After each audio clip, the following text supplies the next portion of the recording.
Okay, so it's 3:15, and I'm going to just get started because there's actually a lot to cover here. And so let's just dive right in. I really want to make sure there's some time at the end for some Q&A because it's such an important topic. You'll see why I think it's so important as we go along, and perhaps you'll agree. All right, so the title is Layout Builder Components Can Break Your Site. Here's how. All right, so who am I? My name is Andre Angelantoni. I'm the founder of Performant Labs. I've been working with Drupal since 5.0. Clients include France Telecom and CBS Interactive, DocuSign, and so on and so on. And a lot of the work that you're going to see here was during the last build. We learned this during the last build that I just did, which was for Tesla. We upgraded the D7 site to D8. And Performant Labs is sponsoring Layout Builder Kit, Campaign Kit, Payment Stripe. These are all contributed modules. And we're also the founder of the Drupal Quality Initiative, so contact me if you're interested in participating in any of those or put in issues or whatnot. Let me just ask that if you have a question for me, please put Q: in front of it, and then when I'm scrolling through the chat, I can find them a little bit easier. Okay, so where to find this talk? I'll also put it, once I get the video, I'll also put it there, and you'll have the presentation PDF. And this is actually part one of this important topic. So I'll deliver part two at a camp later this year, perhaps at Bad Camp, but I don't know which camp yet. You'll see that there's some details that we still have to work out, but this is actually a really, really good introduction. It really explains, I think, what the problem is so that everyone is at least aware of it. You can work through all the issues that I'm going to start to raise for people to consider on your own. And of course, obviously, what I'd like to do is help people and work through some of those issues and then give them my results. So if you want to be notified about part two, whenever that comes up, just put your email at the URL above, and it's an announcement-only email list. Okay, so what are we going to cover? Instant introduction to Layout Builder. Why do we use content management systems? Component anatomy, the fundamental problem, the solution, a performance warning, Layout Builder Kit, Layout Builder rules to live by, the emerging Layout Builder ecosystem. I'll share some resources, and then we'll have some time for Q&A. Okay, so a note on nomenclature. When discussing Layout Builder, for our purposes, you can think of a component as being the same thing as a block. It's actually not totally true in the sense that Layout Builder can actually work with a couple different areas of Drupal, but most of the time, if I say the word component, think of it as a block. And when, in most instances, a page is the same thing as a node. Okay, so an instant introduction to Layout Builder. By now, I'm hoping that people have gotten some sort of introduction to it elsewhere. So all I really want to say is for people who remember Panelizer, Layout Builder is really a souped-up Panelizer. If you haven't used Panelizer, then one way to look at it is Layout Builder is a way to control the presentation of several parts of Drupal. So it's not just pages. You can actually use Layout Builder in pages, which is nodes, blocks, taxonomy terms, and menus. You can create rigid layouts that content editors can't change, or layouts almost completely editable by content editors, or somewhere in between. And that's what makes it really flexible. All right, so what kind of site do you want? What kind of site do we all want? Do you want the shiny, fast Italian motorcycle, or do you want that? And my goal here is to prevent the one on the right by avoiding what could potentially be a really big mistake. So let's back up by saying, why do we use content management systems, or by asking this question? Well, to make managing the content on our website easier for the teams that work on them. Okay, how do content management systems do that? Well, they have a laundry list of features, from managing media assets to spell checking, but two features are particularly important for many teams. Important feature number one is page versioning. And that just simply means that each change to the page saves a new version. And that's because content editors want to roll back changes quickly. They want to see what happened maybe 3 hours ago or 3 days ago, and they want to go back to that. Sometimes they want to go back to that version, or they at least want to view it. And in some entities, it's actually useful for the legal team. Sometimes they have to go back in time and they have to see what the state of a page was at a certain point in time. Using Drupal versioning isn't the best way to do that for a couple of reasons, but some entities or some corporations still do it that way. Okay, important feature number 2, workflow. Content editors want to collaborate and ensure high quality. So one of the ways they do that is using workflow mechanisms. And by workflow, that's changing the status from draft to needs review and then to published. And the thing about workflow is that you actually have to have multiple versions at the same time. You need a version that's being displayed to the public, but then you need another version in the same database that is being worked on that isn't displayed to the public. And at some point, the one that's being displayed is replaced with the new one. So you can see that in that case, you have another case where you need versions. So let's talk about versioning. But first, we need to discuss the 2 different ways CMSs make pages. Now, sorry if this is a little bit too basic for some folks, but it is useful to go over. Some CMSs create a full HTML page and they write it into a file, like Adobe Experience Manager. So you can see on the right there, you've got a page that's stamped with the date, the one on top, and then you've got the one that's actually being displayed. So to see back in time, just pull up an older version of the file, because the state of that page was written completely in that HTML. And to make the older page current, just rename the old version of the file. Something like changing the front page 2020-02-01 to just front page. That's probably not how it actually works, but it's not far off. Then there's the dynamic approach. And in this approach, the page is rendered on the fly, sometimes for each user when the user is logged in. This is the system that Drupal uses.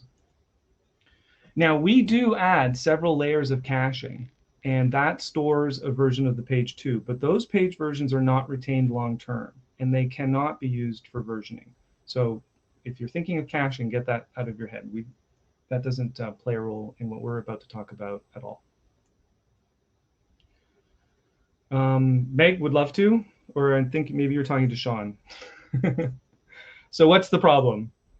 Okay, well, the problem is that we may break these 2 features, versioning and workflow, depending on where the component content is stored and the complexity of the component. So you actually have to be concerned about this in 2 axes. Where is the content stored and how complex is it? And you'll see what I mean in a second. And it's not just that you can break the site. This is one of those things in which people may start to say Drupal itself is broken, but it's not Drupal. It's actually an implementation issue. And I've worked with a whole bunch of frameworks. I can spot these sorts of things a mile away now.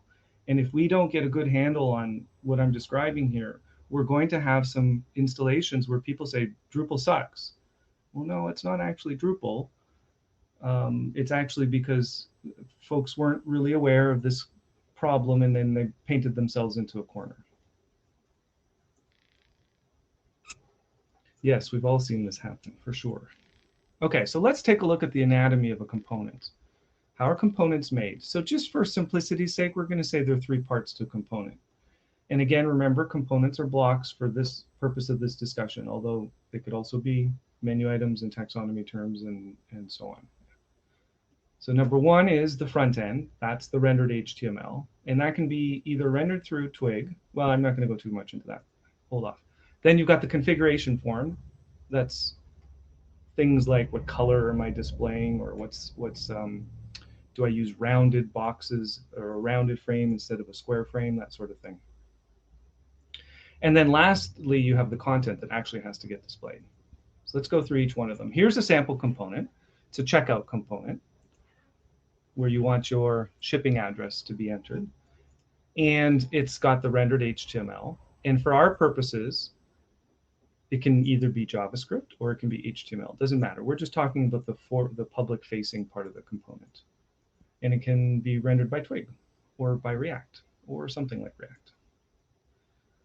All right, part 2 is the configuration form. So in Layout Builder, the configuration form is right there on the right-hand side. The content is on the left, the configuration form is on the right. Now, what you're looking at is the configuration form for one of the components that we're maintaining, which is the tab component in Layout Builder Kit. Okay.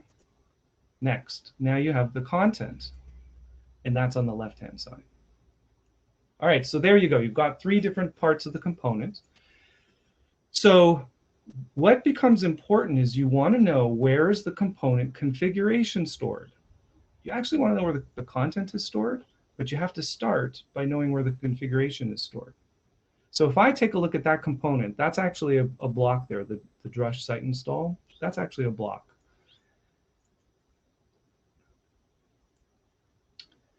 And the first location that you can store the configuration of an entity, which includes its location on the page, is actually with the entity definition. So in this case, with Layout Builder, you can pull up a content type and you can say, I want to store all my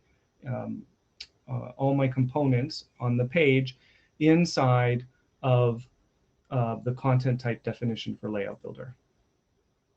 And when we store things there, the configuration applies to all the entities. In other words, all the nodes of that content type. And that checkbox there has to be turned on.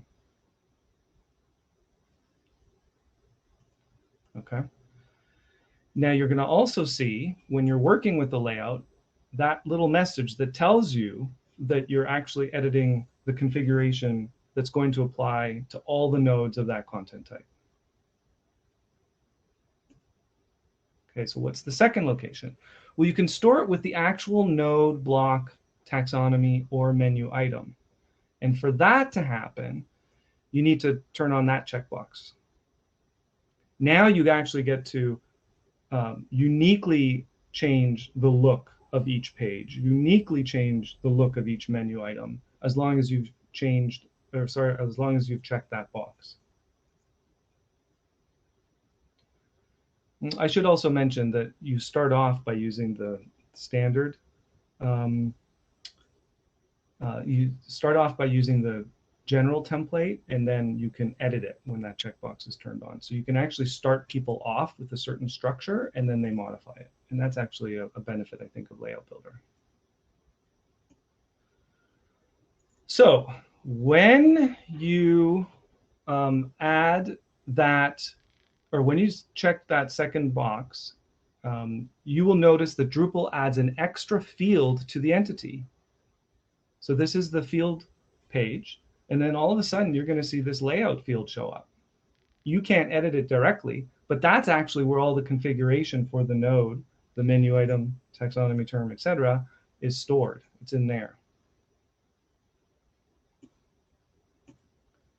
To store that extra field, Drupal adds an extra table to the database. And then if revisions are turned on, it adds the revision table too. But I'm not showing that below. So you can see on the right-hand side that now Drupal has added a new table, which corresponds, it's got the same sort of name as the field, obviously. And the actual field names, depending on what you're editing, nodes, blocks, menus, or taxonomy, are there on the left. Okay, so how is the configuration stored? Well, it's stored as a serialized string. It looks like that. That's a really short one, and it can get really long. And on the Tesla build, we had to actually expand the size of that field because we had such long pages. If you go take a look at those pages, you'll see how long they are.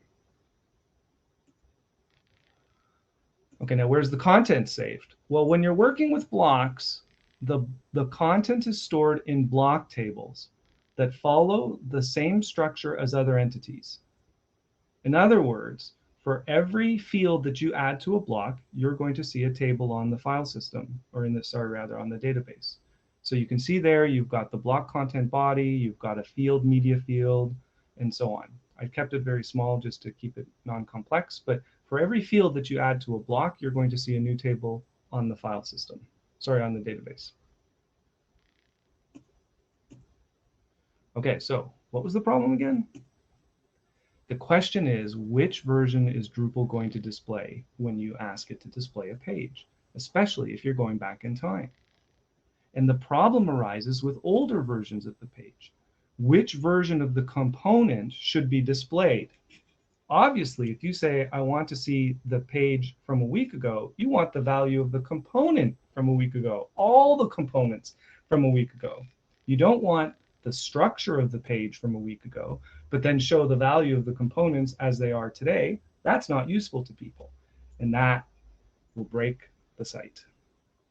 You will have very unhappy people because they actually won't be able to use the site in the way that maybe you had promised them it could be used. So for Drupal to know what the version of the component is that it should display on the version of the page, the revision of the block needs to be stored with the layout. And as of Drupal 8.9 and 9.0, global reusable components do not store their revision ID necessarily with the layout. They store it inside of the blocks. Okay. So, all right, I've actually already explained this. You could revert to an older page, but it would show the most current version of the components, thereby breaking these key features. Okay. So do you want to be the one telling the client that the page revisioning workflow and workspaces are all broken? No, you don't. And it gets a little bit trickier. What about parent-child relationships and components, like a field that points to another object? These two are not stored in the layout, and pulling up old pages may show the most recent version of the child if you aren't careful. Okay, so one way out of this issue is when making custom components is storing the content with the layout as part of the serialized string. Therefore, content is automatically revisioned because the string is stored with the page. Version 1 of Layout Builder Kit components use this mechanism. And it's a perfectly valid way to get around this problem. So there you see now a serialized string that has not just configuration, it actually has content in it as well.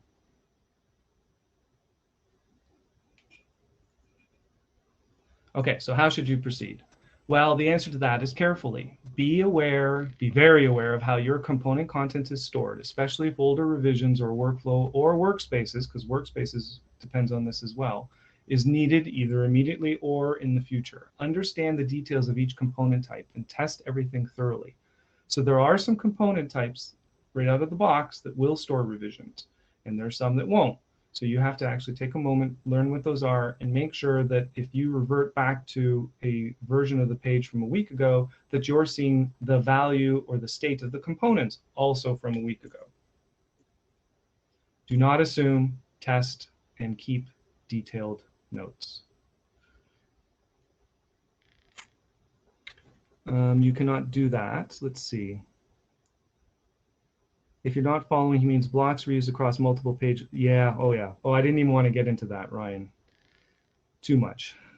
Okay, so let's keep on going. So let's see. If content is stored in serialized string, doesn't that negate the ability to translate the content? Yeah, there are some actually negative parts to storing things in serialized strings. This is one of those things that you have to decide what is the most important feature that you want to maximize. There may be a way in the future that we can have it all. I suspect that that's going to happen by creating some custom classes that are going to help us. But at this time, it looks like you have to make some choices in some cases, particularly when the components are complex. When they're simple, you can actually get away with just the built-in features. I recommend teaching everyone on the team about this issue. Okay, and Chris says, when we discussed creating inline blocks, I initially proposed storing the data inline like this and was talked out of it for precisely this reason. Absolutely. Okay, so leveraging the framework. If there are so many problems with storing content in tables, you know, like a parent-child relationship might break and you may not get the right child, why not just store everything in the serialized string and call it a day? Well, we're already discussing some of the problems there. Translation becomes hard. There are basically other parts of Drupal that open up to you by using tables, like using the diff module or getting your content into the search engine. If you keep everything trapped in a serialized string, all of that functionality starts to disappear from you. Okay. Many more contributed modules will be made that work with content stored in fields instead of serialized strings. Okay, now one more thing, I just want to take a little bit of an aside. I want to make a performance warning. All right, so if you go down the path of making components that all have fields, this is something to really be aware of. So Drupal currently by default uses one table per field. All right, so recall that when component content is stored in fields instead of serialized and stored with configuration, Drupal creates a table for every field. We saw that earlier. It does this in part, couple reasons. It does it in part to allow for fast database structure changes on production databases, because if you recall, if you have something like a multi-gigabyte table in MySQL and you want to add a field or remove a field, that restructuring process could take the database down for hours, and that doesn't really work. And also by putting every field in its own table, you get revisioning by field. And then what you can do is you can abstract all this and you can present it as an object to the developer and make it not so difficult for them to worry about, which is what we're moving to, especially in Drupal 8. But it does mean that you have a lot of tables on in your database.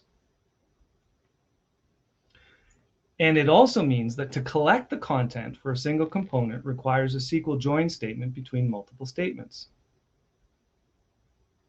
If you have a page with many components, collecting all the content for the components will be really slow. We tested this, and it was unusably slow on pages with many components.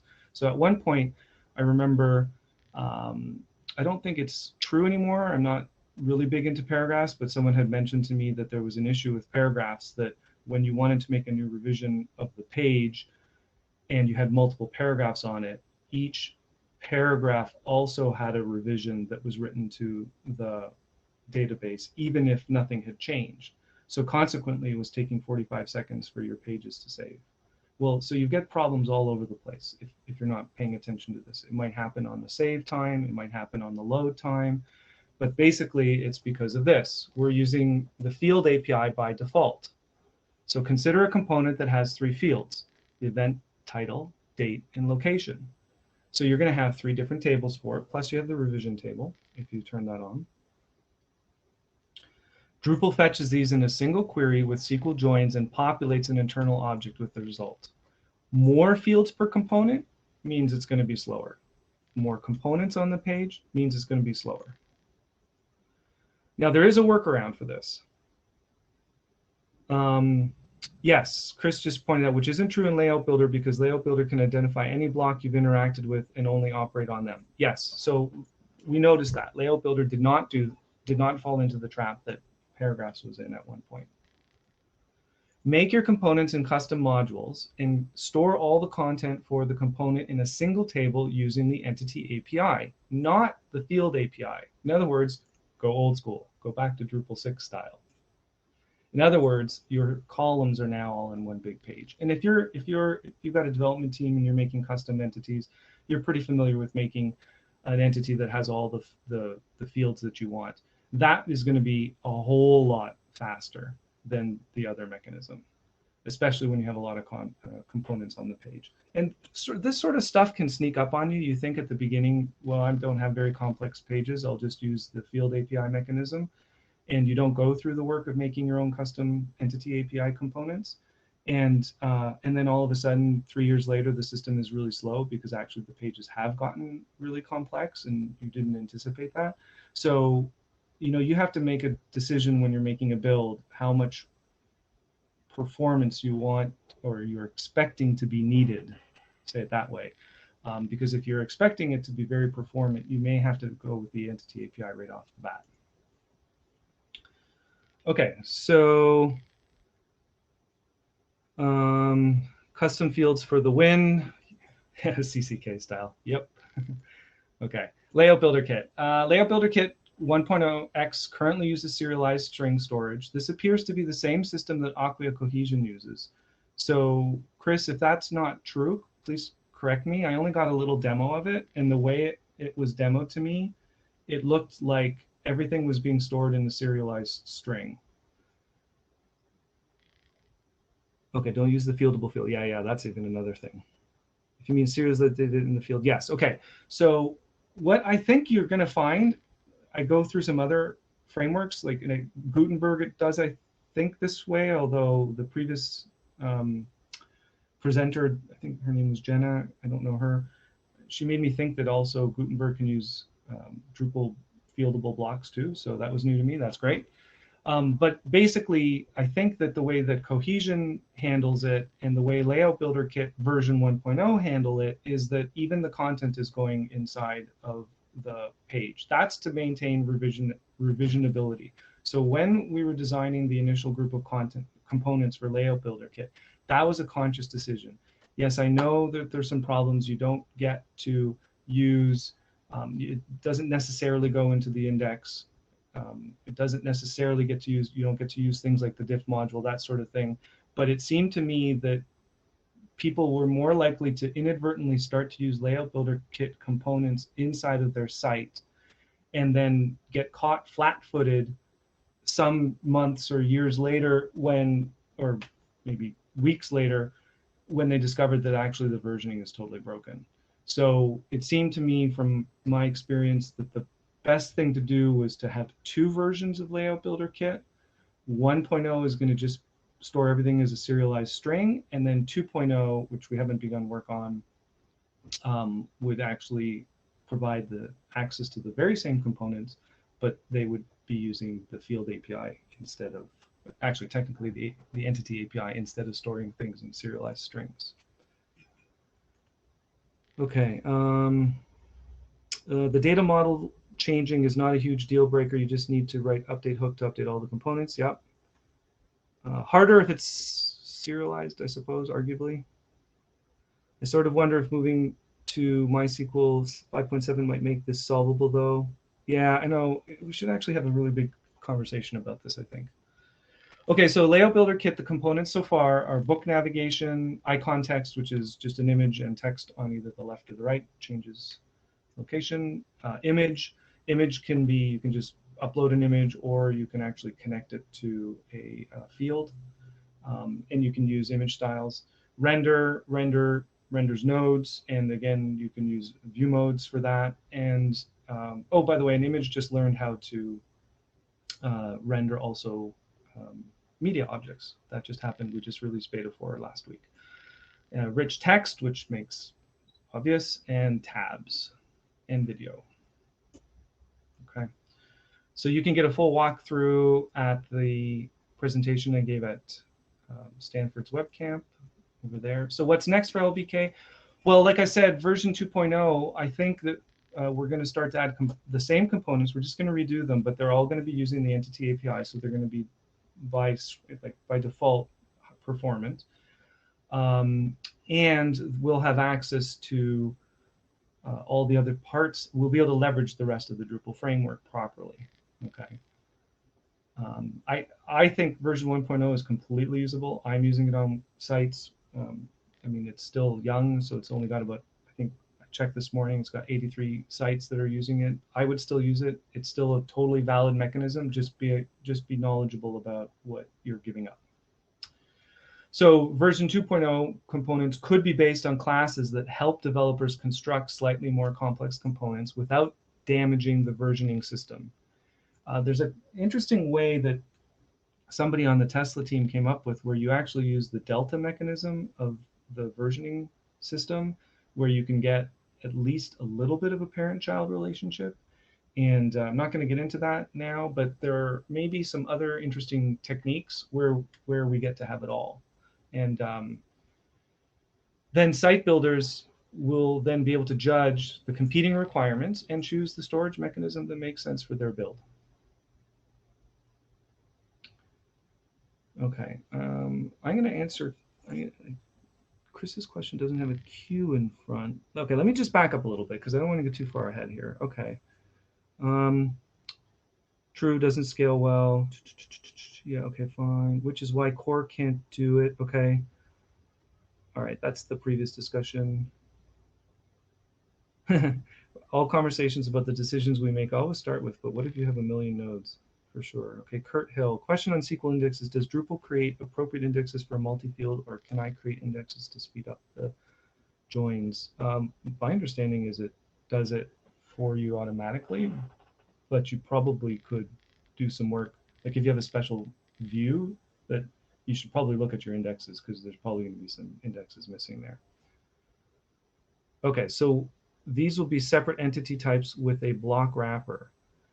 Yes, Chris, that's what I'm thinking is what we'll do. That's what we ended up doing in the Tesla build. And so I'm going to see if Tesla is willing to contribute that code back.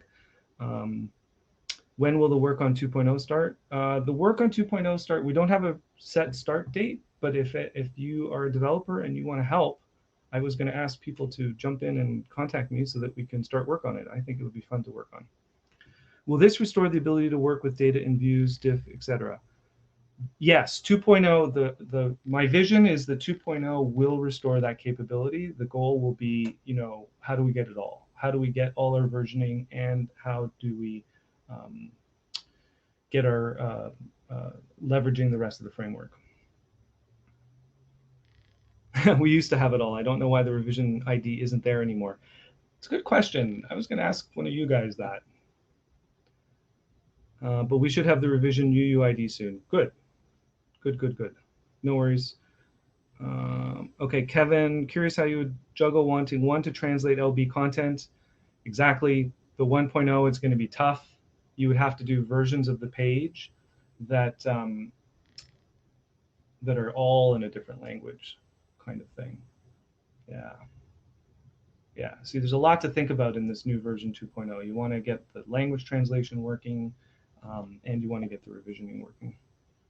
And then part 2, need revisioning to have proper editorial workflows and a site that performs well with lots of components. Is this one of those pick 2 situations? Kevin, I'm actually hopeful that it's not a pick 2 yet. Talk to me in a year. Okay. I swear there was test coverage for it. I wasn't involved in the construction of that, Chris, so I'm not sure.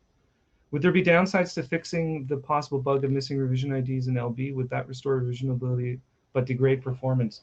I can't see how that could be such a big performance degrader, because you would store the revision ID with the revision of the page. And when it constructs the page, it would just go get the right versions, I think. Okay, let me keep on going because the questions are coming fast and furious. I want to get through this too.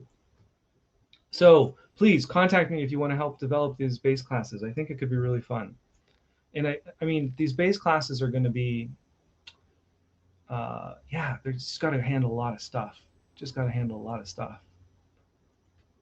Okay, so here's my fear. I already mentioned this, but I really want to instill it. I fear there will be many broken Drupal sites made by teams that are unaware of these issues. Unfortunately, Drupal will be blamed when it's actually a site build issue. So please don't let your site be one of these. All right, what I'd like to do is just share a little bit, because a lot of people don't know how much work is being done in the layout builder ecosystem. And here are some of the modules.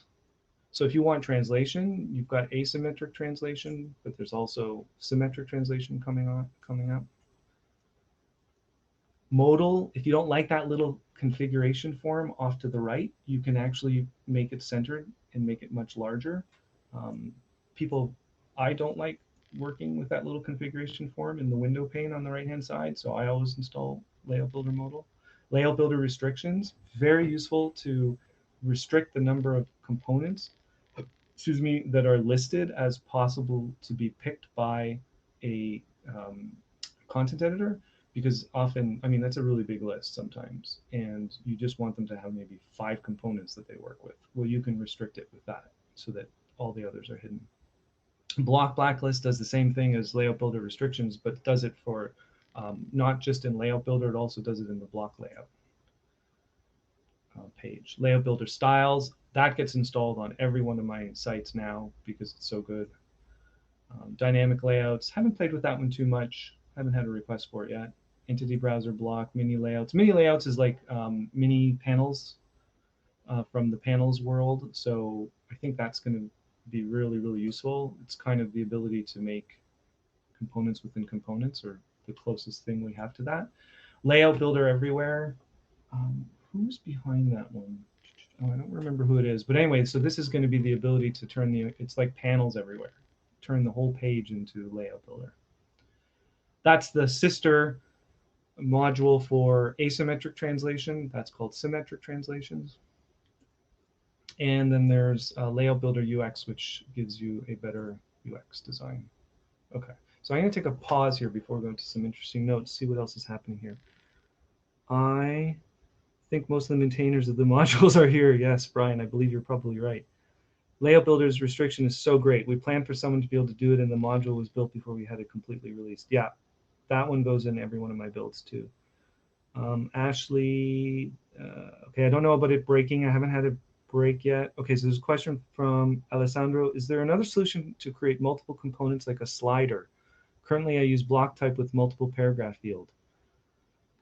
Yeah, so I think you can just use the field API and create yourself something like that, and then hook it up to some carousel kind of mechanism. I think that's probably not so difficult. Contact me if that doesn't give you enough, and I can maybe point out some things for you.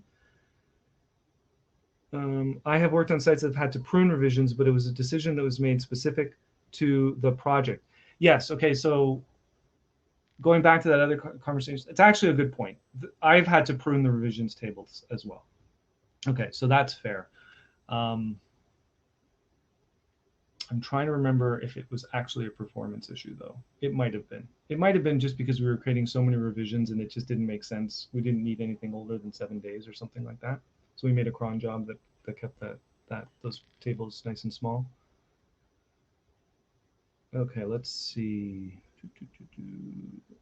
Is there a channel that pulls this whole ecosystem together and has a discussion about it? Yes, actually there is. There's a Layout Builder channel on Slack. Okay, yeah, so Brian just mentions that. That's great. Okay, yes, there's the ecosystem. Not everything I've noticed, by the way, Mark, is in that ecosystem URL that you just posted. The other page seems to be a little bit more up to date. What was the last in the list? Oh, that was Layout Builder UX, Rosemary. Could you show the previous slide again? Yeah, let's go back. This is only some of them because it's like probably now 60% of the modules are here on this slide. There are a lot more now. These are the ones that I thought were useful, but you should really, I think everyone before you do a build should go examine. I'll include the link to that, or I think someone's already posted it.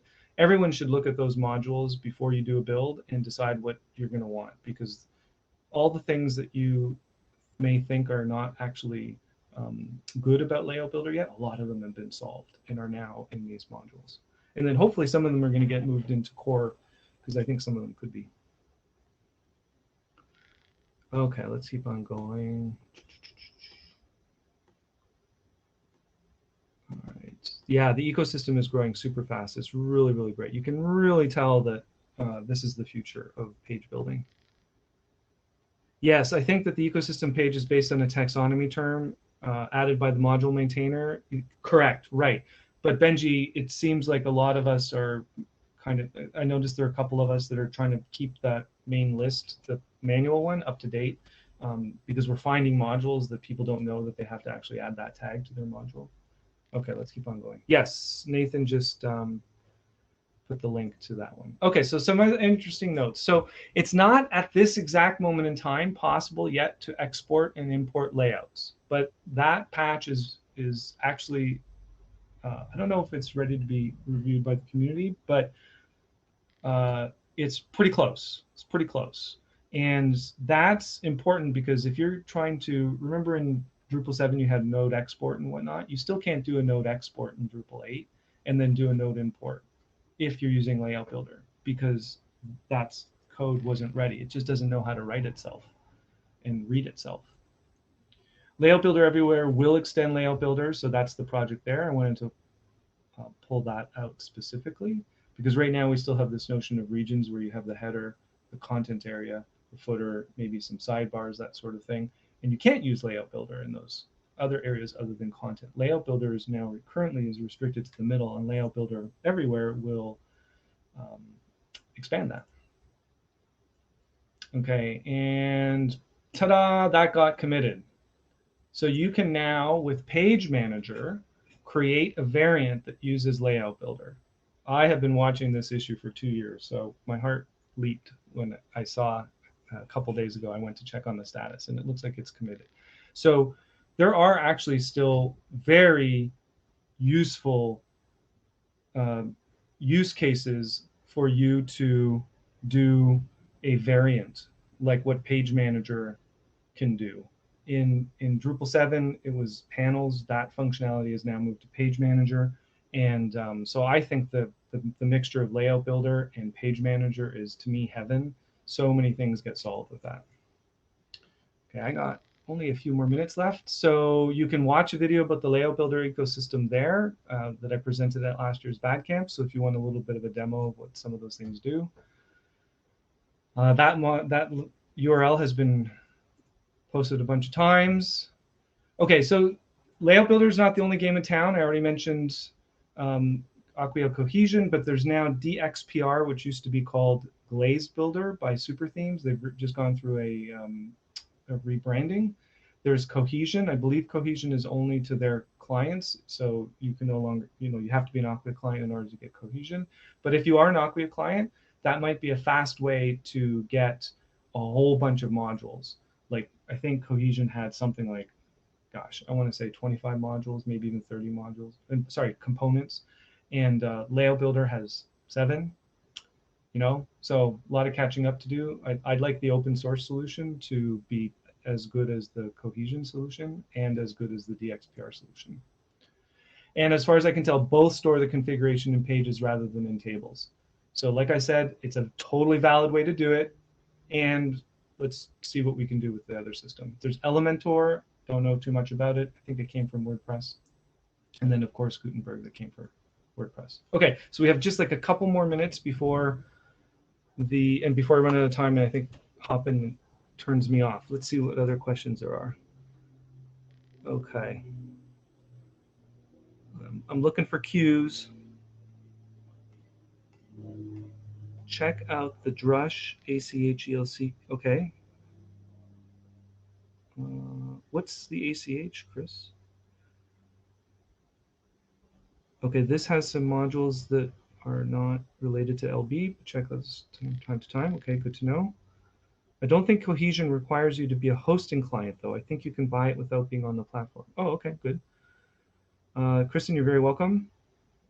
Veronica, so Veronica is on the Performant Labs team. I don't know if Alvaro is as well here today on this, but she's done some great work with Layout Builder Kit. And okay, Chris, sounds like if a site is highly reliant on versioning and content translation, it's not suggested to go with the current stable LB. Oh gosh.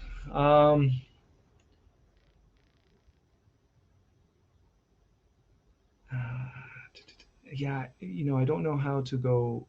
I don't know if that's true, Chris. If you want the versioning, you're going to want to use 1.x for sure for now. Okay. And if you want content translation, I think it depends on. I think you can still do it this way. If you use Layout Builder asymmetric translation module, then what you're going to have is a version of the page that is for each language. And then each component is going to be on that page, and it's going to have its own language. So I would say the answer to you, if you want both versioning, and this is what we did at Tesla, if you want both versioning and you want language translation, because they had to handle 39, we had to handle 39 languages. It was a lot of languages. Okay, and so if you want that, you need to, you can use Layout Builder Kit. Now, we didn't use Layout Builder Kit on that build because it was still being made, but we use the same technique. So I think you can do it that way. Okay. Why does Layout Builder get broken when using the groups content type? Oh, that's an interesting question. I don't know. You'd have to look inside of the code to see what's happening.